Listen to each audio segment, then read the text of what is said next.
যুবকের গুলি করে কুপিয়ে খুন নদিয়ার কালীগঞ্জে পুলিশ নিষ্ক্রিয়। রাত পর্যন্ত দেহ আটকে বিক্ষোভ। পুলিশ ও স্থানীয় সূত্রে জানা যায়, শনিবার সন্ধ্যায় প্রতিবেশীদের সঙ্গে জাতীয় সড়কের ধরে ক্যারাম খেলছিলেন হাফিজুল।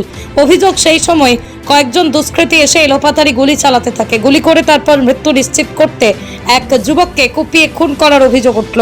নিহত হাফিজুর শেখ, বয়স ৩৫, কালীগঞ্জের পচা চাঁদপুরের রেললাইন পাড়ার বাসিন্দা। শনিবার সন্ধ্যায় বাড়ির কাছেই তাকে খুন করা হয়। খুনের পর পুলিশি নিষ্ক্রিয়তার অভিযোগ তুলে অনেক রাত পর্যন্ত দেহ আটকে রাখেন নিহতের আত্মীয় পরিজন ও স্থানীয় বাসিন্দারা।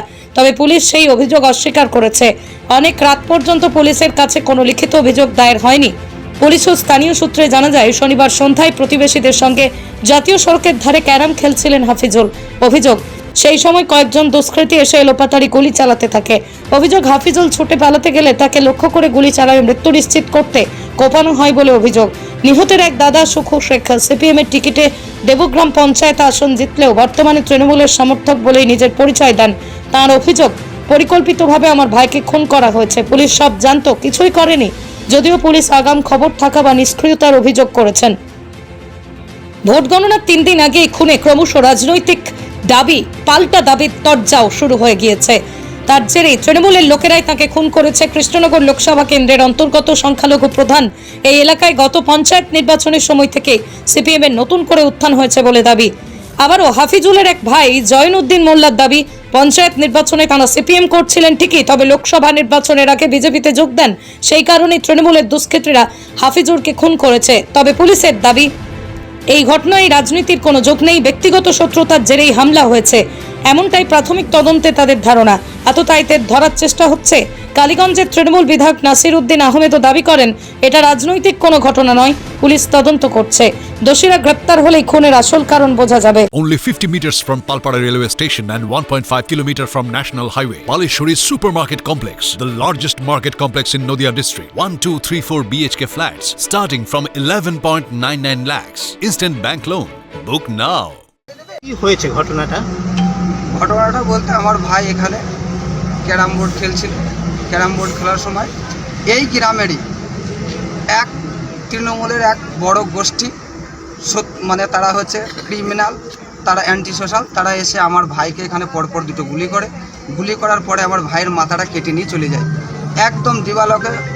এখানে প্রচুর মানুষের জনসম্মুখে কেটে নিয়ে চলে যায় এবং তারপরে গিয়ে আবার ফের আমাদের অন্যান্য ভাইদের বাড়িতে গিয়ে ফের বোম চার্জ করে।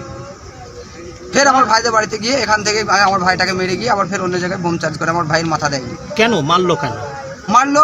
আমরা বিজেপি করি, আমি আমার ভাইটাকে নিয়ে আমরা মানে এখানে একটা ভালো গোষ্ঠী আমাদের, মানে বিজেপিতে আমরা গিয়েছি। বিজেপির সংগঠনটা আমাদের খুব প্রখর, তাই আমার ভাইকে আজকে খুন হতে হলো। কারা মারলো এটা মারলো এখানকারের কাসেম, সহজ, নাসিম, সবুর, আলী, বান্ডু।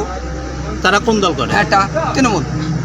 আর তার জন্যে যারা যারা এইরকম সংখ্যালঘু ভাইরা বিজেপিতে জয়েন করছে তাদের ওপর এইরকম একটা প্রতিশোধমূলক যে একটা বার্তা ইতিমধ্যেই তাদের কাছে পৌঁছে দিয়েছিল এবং আর তার প্রতিফলন হিসাবে আজকে তার মার্ডার হতে হলো।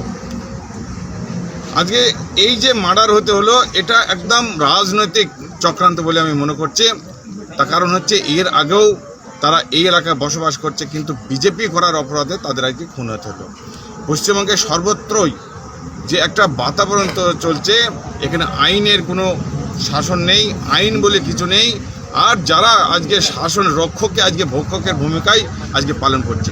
এরা বলছে পুলিশের ড্রেস নাকি খাকি ড্রেস পরে এসছে এবং প্রকাশ্যে দিবালোকে একদম এখানটায় থেকে মেরে তারা গটগট করে এখান থেকে হেঁটে চলে গেছে। কী সাহস হতে পারে তাদের, কত সাহস হতে পারে তাদের।